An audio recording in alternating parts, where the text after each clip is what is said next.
E hoje nós vamos falar sobre unção.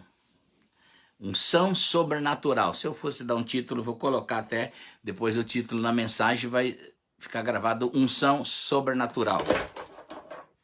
A unção de Deus para as nossas vidas, tá? Então vamos lá. Se você tem a Bíblia aí, abra sua Bíblia comigo, pega a sua Bíblia, pega seu celular, o outro, né? Eu não sei, às vezes tem uma família aí assistindo também, é um aparelho só, várias pessoas, né? O pessoal às vezes está falando, pastor, nós estamos aqui num aparelho só, mas somos várias pessoas, somos uma família inteira que está assistindo. Então fica lá. O título é esse, a unção sobrenatural de Deus, é uma coisa que a gente precisa aprender. Então nós vamos começar no Antigo Testamento, tá? Como Deus começou a desenhar essa história de unção. E eu quero ler com vocês no livro de Êxodo, capítulo 35, o versículo 30 em diante, e até o versículo 2 do capítulo 36. Diz assim, disse Moisés aos filhos de Israel, eis que o Senhor chamou pelo nome de Bezalel, filho de Uri, filho de Ur, da tribo de Judá. Presta bem atenção. E o Espírito de Deus o encheu de unção, algumas traduções dizem habilidade, é a mesma palavra. Unção e habilidade é a mesma palavra. Inteligência, conhecimento, em todo o artifício, e para elaborar desenhos, trabalhar em ouro, prata, bronze, e para lapidação de pedras e engaste, para entalho de madeira, e para toda sorte de lavores, de trabalhos, né? Também lhe dispôs no coração para ensinar outro, e a ele e a Aloiabe, filho de Aisemaque, da tribo de Dan, e encheu-os de unção, ou de habilidade, algumas traduções dizem, para fazer toda a obra de mestre, até a mais engenhosa, a do bordador em estofa azul, em púrpura, em carmesim, em linho fino, a do tecelã, sim, toda a sorte de obra, e elaborar desenhos.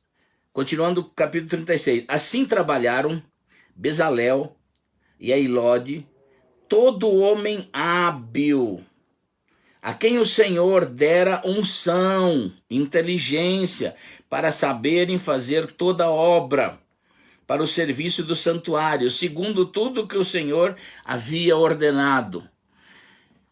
Versículo 2 diz assim, Moisés chamou Bezalel e a Eliabe, e a todo homem hábil, em cujo coração, em todo homem ungido, em cujo coração o Senhor tinha posto sabedoria, isto é, todo homem cujo coração o impeliu se a chegar à obra para fazer. Eu li esse texto porque é um texto muito bom para a gente começar a falar, porque ele fala do Antigo Testamento. No Antigo Testamento, são duas palavras mais usadas para unção e ungir. E no hebraico, a primeira palavra é mashahas. Essa é a primeira palavra no hebraico. A segunda palavra é chokmah. Então, essas duas palavras, elas têm o mesmo sentido. Né? Untar. Untar é quando você passa óleo em alguma coisa que está envelhecida para ela poder prestar para alguma coisa. A palavra também quer dizer consagrar, ungir, habilitar. E é interessante, então, aqui Deus está dizendo assim, eu estou dando uma unção de habilidade para pessoas para fazer todo o serviço do templo. E porque era agora construir um templo para o Senhor, as pessoas precisariam ter uma habilidade. E Deus encheu eles de unção, de habilidade, né, para fazer isso. Agora, no Novo Testamento, muda a linguagem. A linguagem no Antigo Testamento ela foi escrita no hebraico, um pedacinho em aramaico, mas e no Novo Testamento, já na helenização dos povos, a língua grega que foi a língua escolhida para definir as escrituras, né? Então, e no grego a palavra unção quer dizer shrio, né? É ungido. E a mesma coisa, tem o mesmo sentido, né? Que é consagrar para um ofício, ou seja, escolhido, separado para um ofício. E também revestir com habilidade divina. Isso é unção. A palavra original quer dizer isso. Então, quando a gente olha as pessoas usadas por Deus no Antigo Testamento sendo revestidas com uma finalidade, elas sendo consagradas, separadas com uma finalidade, para fazer algo bem feito.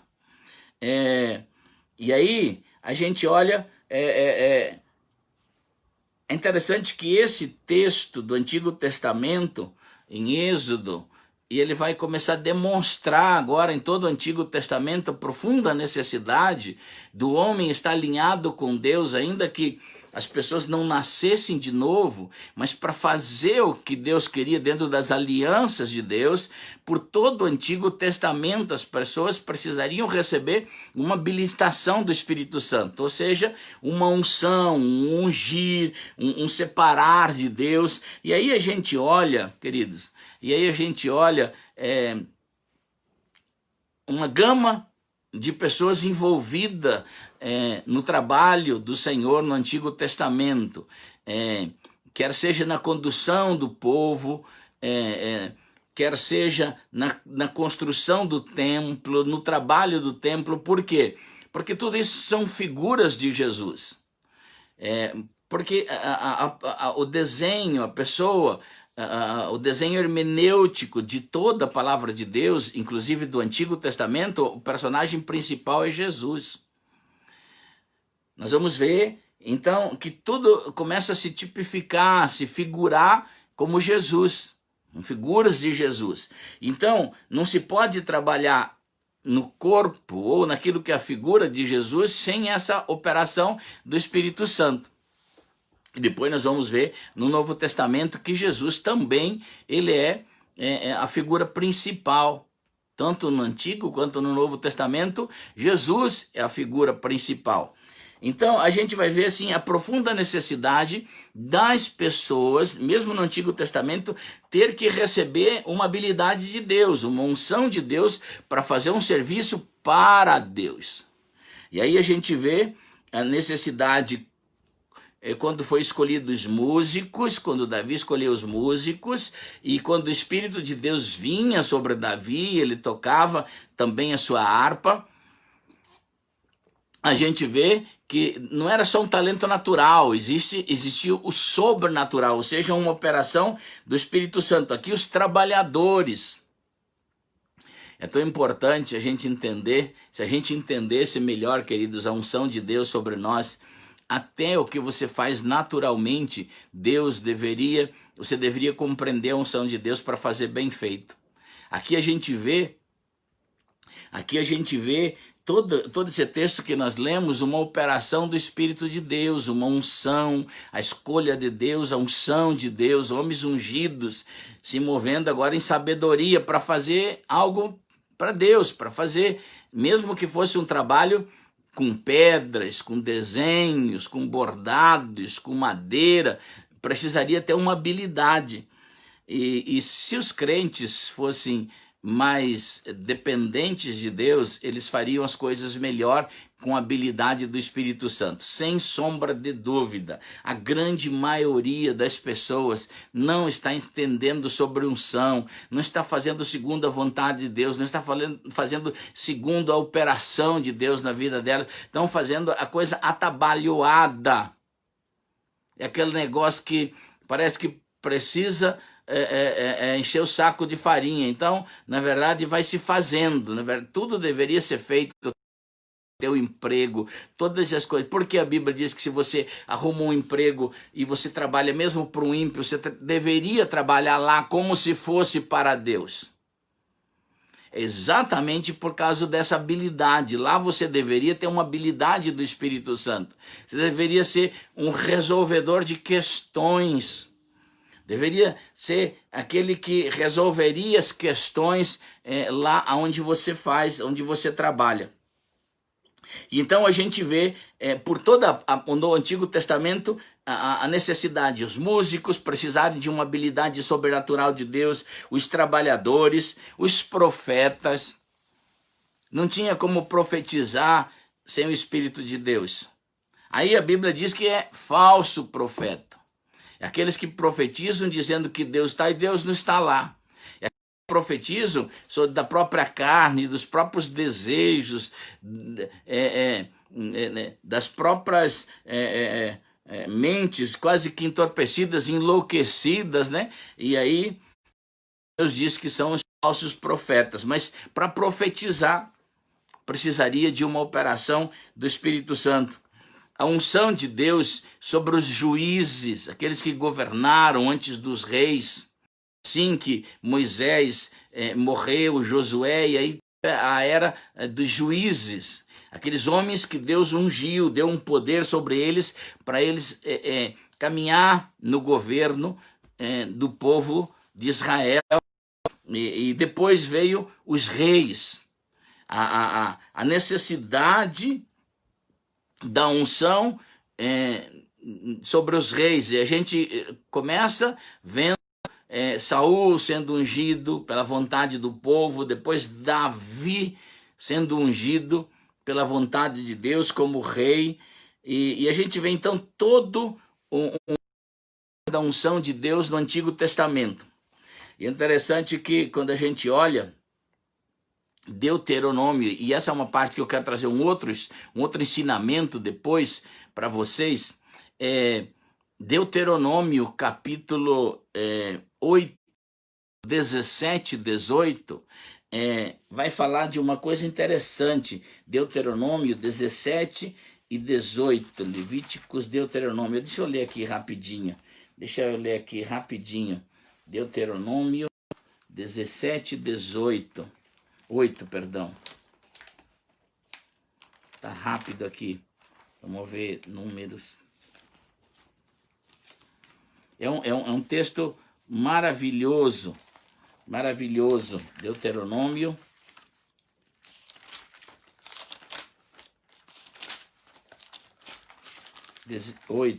8, 17 e 18 diz assim: não digas no teu coração,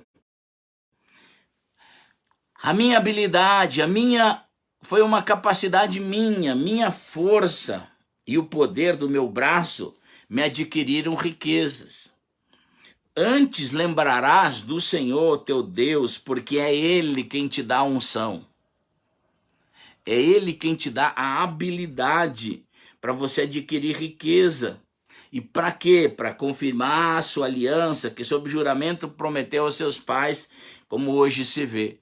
Você sabe por que muita gente não enriquece na vida, não constrói riqueza, e aí fica essa teologia da incredulidade que fala sobre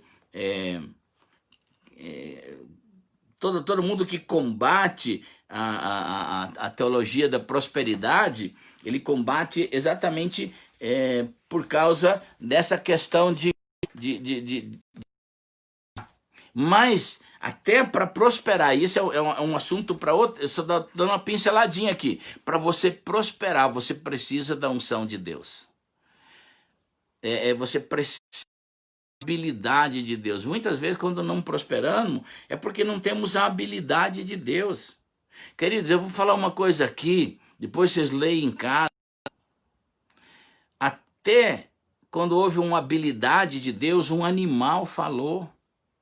Não é regra, animal não nasceu para falar. Ele não tem consciência como nós temos. Mas em Números 22, versículo 29, até o 30, 31, você pode ler em casa, você vai ver Deus falando com Balaão através de uma música, uma operação sobrenatural de Deus. Fez com que um animal que não fala, que não tem essa consciência, registro. A alma de um animal, ela é diferente do ser humano. Então, mas a mula falou por causa de uma operação de Deus. Então, deixa eu dizer uma coisa para você. Se Deus traz uma operação sobrenatural para fazer uma mula falar com um homem que estava desobediente, que não conseguia ouvir Deus, não conseguia... Então Deus, de uma maneira sobrenatural, não é a regra, usou uma mula para falar com Balaão. Então, queridos, a unção de Deus ela é uma habilidade para mudar as coisas naturais. Ela é uma habilidade de Deus para mudar as coisas naturais. Se a gente não consegue fazer nada, você pode trabalhar para você naturalmente. E sempre vai dar com o burro nas águas. Eu falei aqui que nós fomos chamados agora na restauração em Cristo Jesus para adorar a Deus e trabalhar para Ele, como Deus criou o homem no jardim do Éden. Queridos, muitas pessoas não estão entendendo a eternidade, não estão entendendo a vontade de Deus, tem uma atividade imensa religiosa, mas não entende a vontade de Deus, não serve a Deus. Trabalha para ele, acha que esse mundo é dele, faz tudo como se 70, 80 anos que ele viver na terra vai ser tudo para ele. Não, querido, aqui só uma dormidinha que nós vamos ter nessa terra, é um pouquinho tempo, 60, 70, 80 anos, 90 para os campeão aí, e depois, eternidade. Então a gente tem que construir alguma coisa não com as nossas forças, mas com a habilidade de Deus, com o poder de Deus, para que a gente não fique nessas enrascadas de angústias, de sofrimentos, e que a gente está construindo um castelo na areia, sem fundamentos, sem eternidade, sem Deus, mesmo que seja em nome de Jesus, não tem Jesus lá. Eu estou dando só uma preleção no Antigo Testamento. Eu quero falar aqui um pouco sobre o Novo Testamento. O Novo Testamento, a unção começa a se desenhar, e a unção, e essa palavra aqui, é a palavra primeira, é mais achar, que é a palavra que está em Isaías 61. Isaías 61, quando diz assim, o Espírito de Deus está sobre mim, e Ele me ungiu, Deus me ungiu. Aqui, Isaías 61, eu vou ler alguns textos, porque como é um ensinamento, eu gostaria que você aprendesse a palavra de Deus, recebesse a palavra de Deus. E a minha oração nessa manhã, nesse momento, é que uma unção de Deus entre dentro do seu coração, entre dentro da sua mente, quebrando, desfazendo toda a estrutura errada de angústia, de alma, para que você receba no Espírito a palavra de Deus nessa manhã, nesse momento. Diz assim, o Espírito do Senhor Deus está sobre mim, porque o Senhor me ungiu, me habilitou.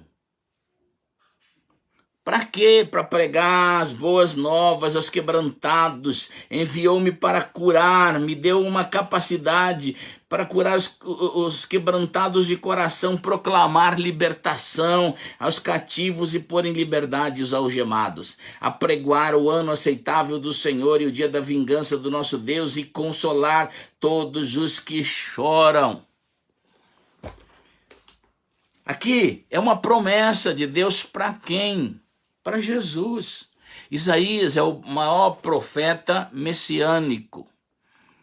Grande parte das suas profecias é que ele conseguiu, em visões, entender muitas coisas sobre Jesus. Quando ele diz lá na morte de Uzias, eu vi o Senhor. Então, Isaías, ele consegue ver e se torna, consegue ver nascimento, vida, crucificação de Jesus, e ele se torna então uma messiânico, aquele que vai anunciar Jesus. E aqui ele está anunciando uma profecia sobre Jesus. Então a unção do Novo Testamento agora começa com... E aí a gente olha a promessa sobre Jesus. Ela é prometida lá em Isaías, no Antigo Testamento. Agora vamos pular para o Novo Testamento. Para o Novo Testamento, Lucas 4:18. Lucas 4:18. Vamos ver aqui. Tinha deixado marcado. Lucas 4:18. Está aqui. O mesmo texto de Isaías. O mesmo texto de Isaías. Agora, Jesus nasceu do fruto da palavra de Deus e do Espírito de Deus no ventre de uma moça. E Deus encarnou. Ou seja, Cristo, Deus, se esvaziou dele, da sua forma divina. E então, pela palavra de Deus e pelo Espírito de Deus, ele encarnou, se tornou um homem, Jesus. E ele nasce como um menino. E então Jesus nasceu, viveu nesse mundo, na perfeição, sem pecar, sem errar. Mas Jesus não podia fazer nada como homem, mesmo o homem mais perfeito da terra. E note que Jesus tinha aproximadamente 30 anos de idade e não tinha feito um milagre. Toda a vida de Jesus está... toda a relevância está em ele ter sido obediente, não entrado em pecado. E então agora vai acontecer algo extraordinário. A promessa de Deus sobre a habilidade para ele cumprir um propósito, agora vai cair sobre ele. E aí ele vai numa sinagoga num sábado de manhã. Sinagoga era o lugar onde os judeus cultuavam, os judeus... as suas reuniões, os seus cultos.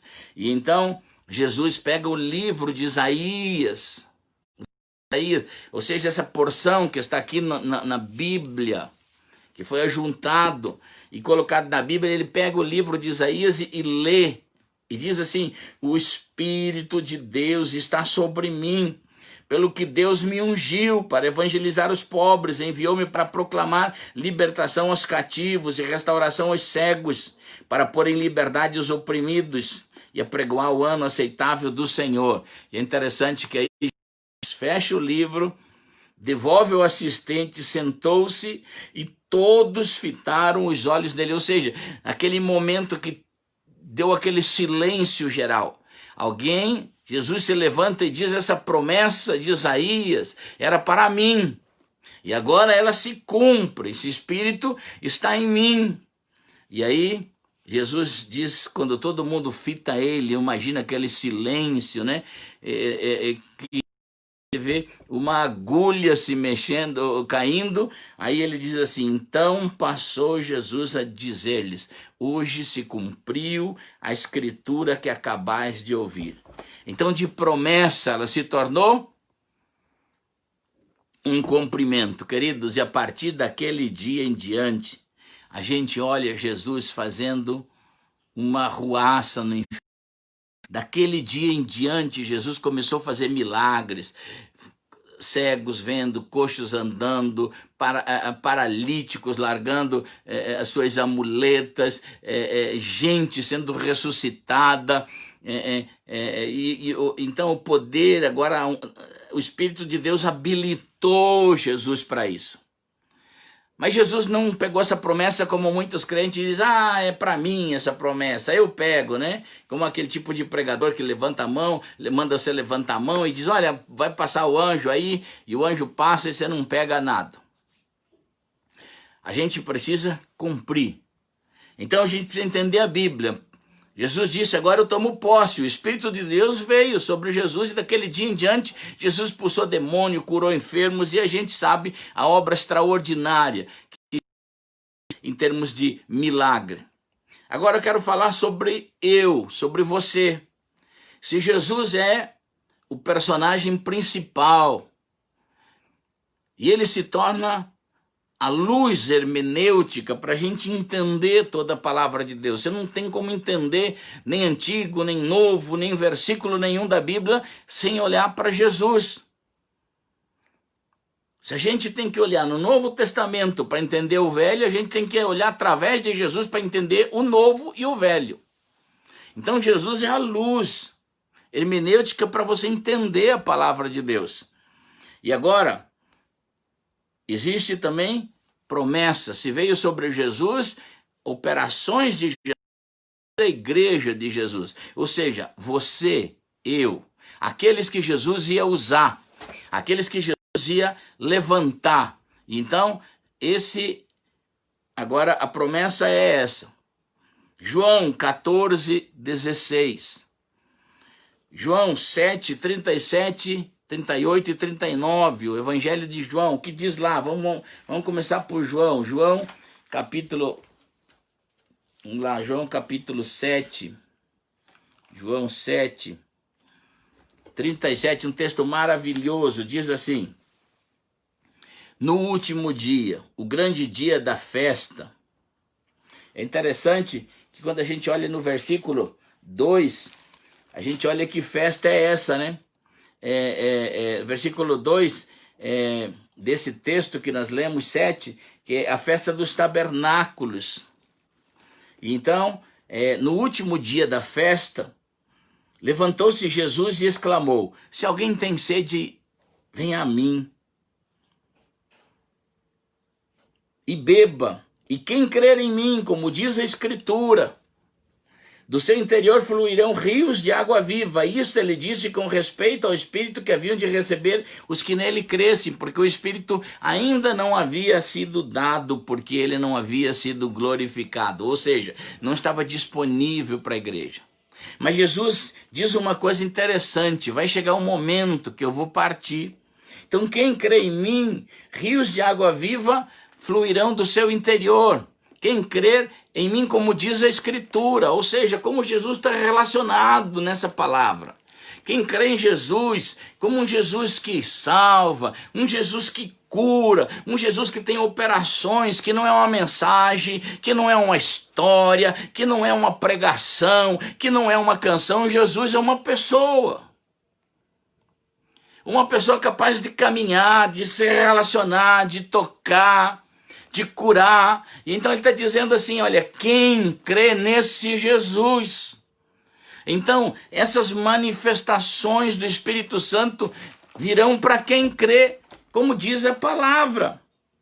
Outra promessa, João 14, o mesmo evangelho, 14, 16, quando Jesus viu que os discípulos estavam tristes porque ele ia partir.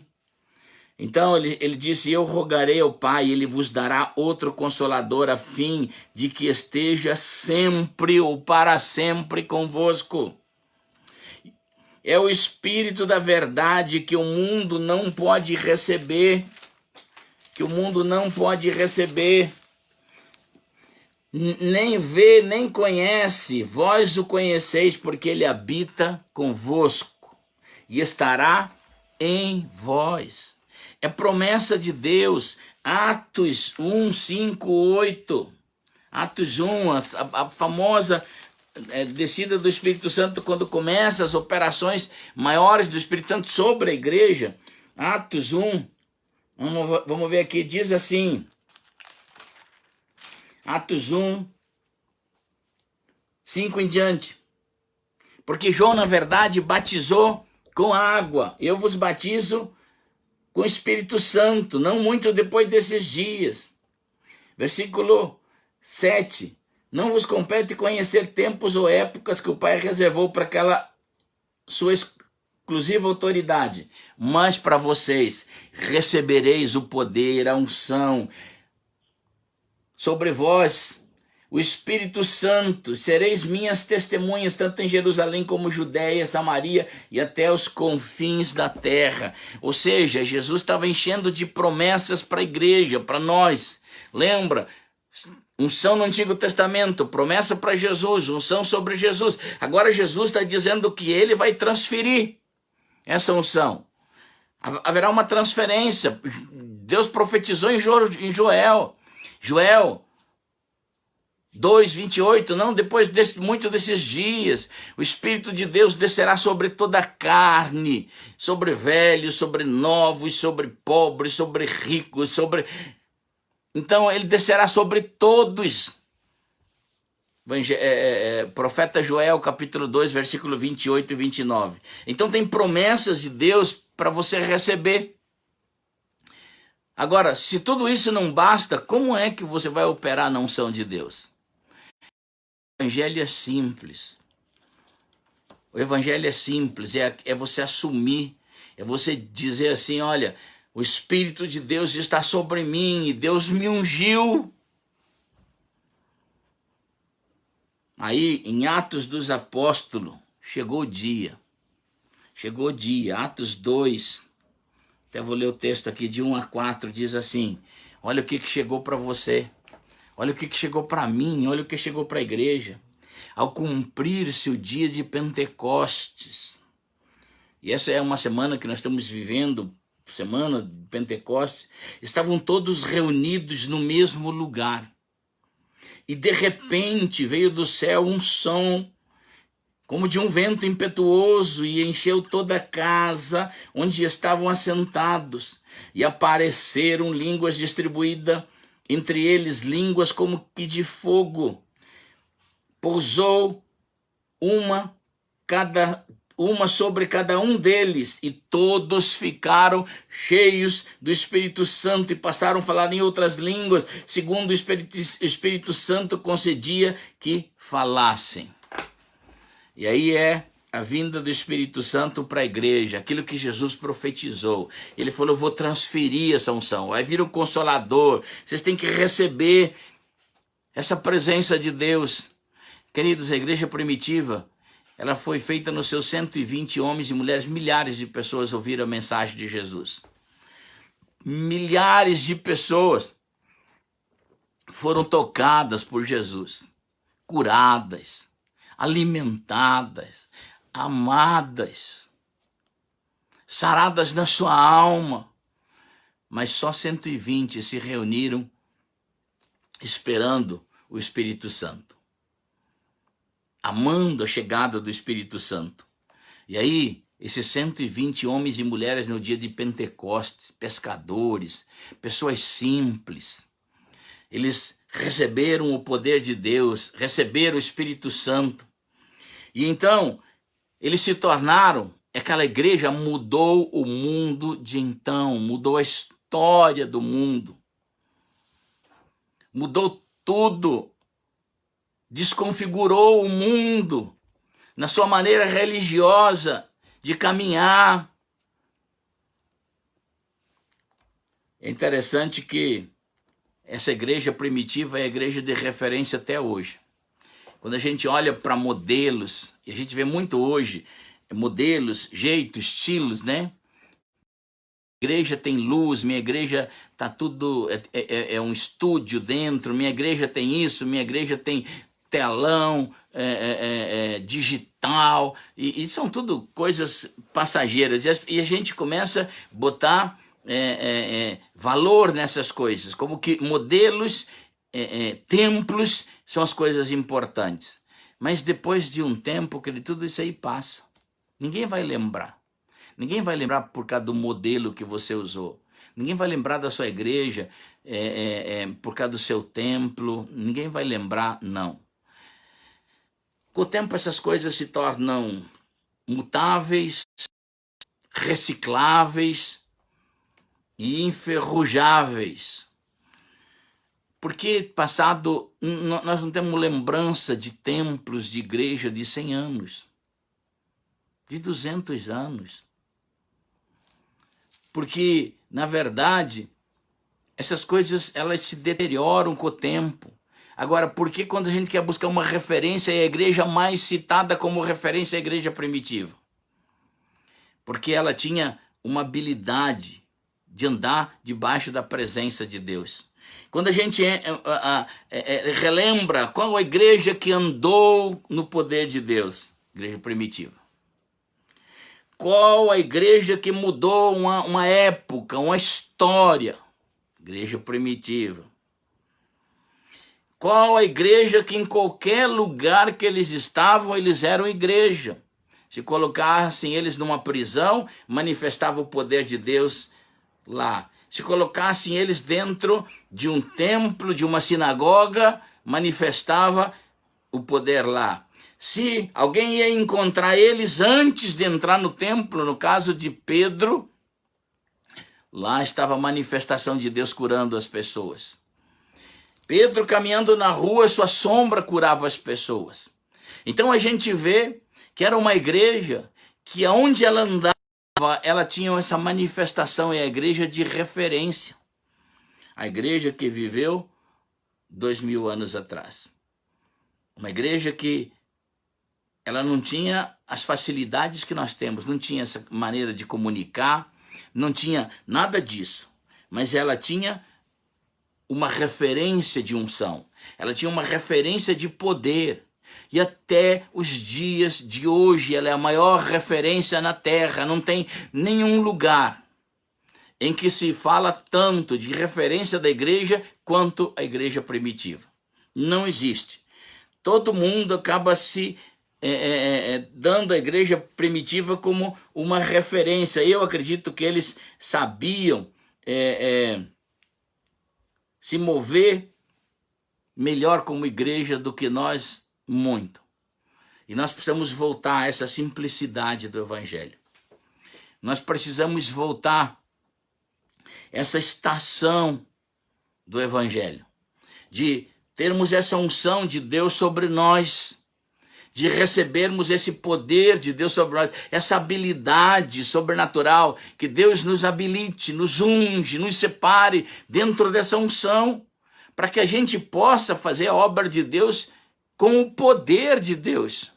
Não somos nós, mas é Deus através de nós, não é nossa capacidade intelectual, de registro, de guardar versículos, de guardar a história da Bíblia em nossa mente, não é isso. É a gente receber um poder sobrenatural e andar dentro dessa habilidade.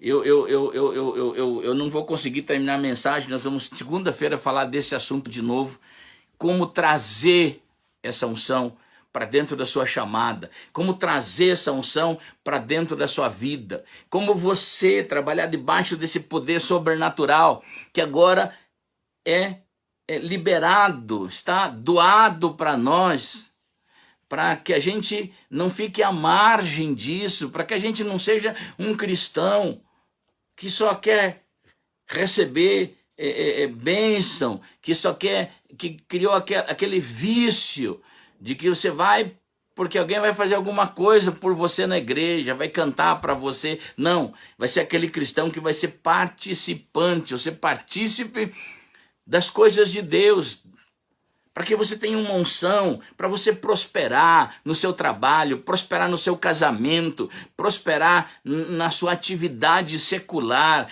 para você prosperar na sua atividade dentro do corpo de Cristo, no seu chamado. Na segunda-feira nós vamos terminar essa mensagem e falar sobre isso. Queridos, como é maravilhoso a gente entender da unção de Deus. Aquela igreja primitiva era tão cheia da unção de Deus. Quando eu olho o livro de Atos dos Apóstolos, pega esse final de semana e se envolva, leia o livro de Atos dos Apóstolos, que você vai ter uma unção diferente quando você vê. Como você vê o Espírito de Deus se movendo sobre homens e mulheres com debilidades, com dificuldades, mas eles se rendendo a Deus e Deus fazendo coisas extraordinárias. E não vai ser diferente com você. Deus vai fazer coisas extraordinárias com a sua vida. Então receba a unção de Deus nesse momento. Que essa ministração, ela entranhe dentro do seu coração. que ela entranhe dentro da sua vida, do seu espírito, você possa hoje ser cheio do Espírito Santo, ser partícipe daquilo que está lá em Atos 2:4, e todos foram cheios do Espírito Santo, porque a promessa de Deus liberada é para você, aonde você estiver, aí no seu quarto, no seu carro, eu não sei onde você está, mas é para você. Receba essa porção do Espírito Santo sobre a sua vida, porque isso vai destravar você. Nunca vou esquecer quando eu recebi a porção do Espírito Santo sobre a minha vida, e como essas unções, elas foram destravando meu ministério, minha mente, entendendo para que eu pudesse cumprir o propósito divino. Coisas sobrenaturais começam a acontecer. E eu oro para que essa mensagem de hoje seja guardada no seu coração. Nós queríamos falar muito mais, e nós vamos ter que falar numa segunda mensagem, como trazer essa unção agora sobre a sua vida. O que fazer com ela? Como se encaixar quando a unção de Deus vem? Como ser obediente a Deus e se mover debaixo dessa unção? Queridos, Romanos 8:13, os filhos de Deus são guiados pelo Espírito de Deus. Ou seja, Deus dirige eles. Deus pode dirigir até no seu falar. É bonito você ter essa habilidade de Deus no seu serviço, nas suas finanças. Eu quero, um dia nós vamos falar uma mensagem só sobre isso, como prosperar debaixo da unção do Espírito Santo. E eu quero te abençoar nessa hora e quero orar com você para a gente terminar a aula de hoje, para terminar essa ministração. Se você precisa agora receber uma porção do Espírito Santo, você precisa ser cheio do Espírito Santo, se você precisa nascer de novo, ter uma experiência profunda com Jesus de relevância, você vai dizer: Jesus, entra no meu coração nessa hora. Eu quero que o Senhor perdoe os meus pecados, eu quero entregar minha vida a Jesus e receber essa unção de Deus, ser participante do reino. Eu quero orar com você. Pai querido, nós te damos o louvor nessa hora. Eu abençoo cada homem, cada mulher, cada moça que está nos ouvindo nessa hora, que está ouvindo essa mensagem. No nome bendito de Jesus, eu abençoo o seu coração e que ela possa receber uma unção de Deus agora. Assim como está lá em Atos 2:4 liberado, e todos foram cheios do Espírito Santo, que essa pessoa aí seja cheia do Espírito Santo agora, no nome bendito de Jesus. Que você seja curado onde você estiver. Se você tem alguma enfermidade, alguma dor no corpo, que você seja curado agora, no nome bendito de Jesus. No nome bendito de Jesus, eu te abençoo, no nome bendito de Jesus. Amém, queridos? Muito bom. Segunda-feira nós vamos falar a segunda parte dessa mensagem. Hoje à noite, lá pelas 9 horas, 21 horas, a gente vai abrir uma live de novo para conversar sobre esse assunto, tá? Quer participar sobre hoje, perguntas sobre a unção de Deus? À noite a gente faz uma live falando sobre isso, tá? Sobre a unção de Deus. Estamos terminando. Olha aqui, tem um presente para você. Na verdade, todos os livros, 8 livros, olha aqui, é muito livro: a fé, jejum, adoração, o alvo, restituição, andando no poder de Deus, oração em línguas e treinamento de líderes. Esse livro novo, maravilhoso. Todos esses livros, eles estão com promoção e não tem frete para qualquer lugar do Brasil, Pará, Amazonas, não importa onde você mora. Não tem frete, você pode adquirir, entra no nosso site mig.org.br, mig.org.br. E aí você pode entrar e adquirir esses produtos. Então, todos eles sem frete. Tem outros livros lá, tem livro do pastor Luiz Hermínio lá na nossa loja. Todos os produtos que estão lá, todos eles estão sem frete para mandar para sua casa.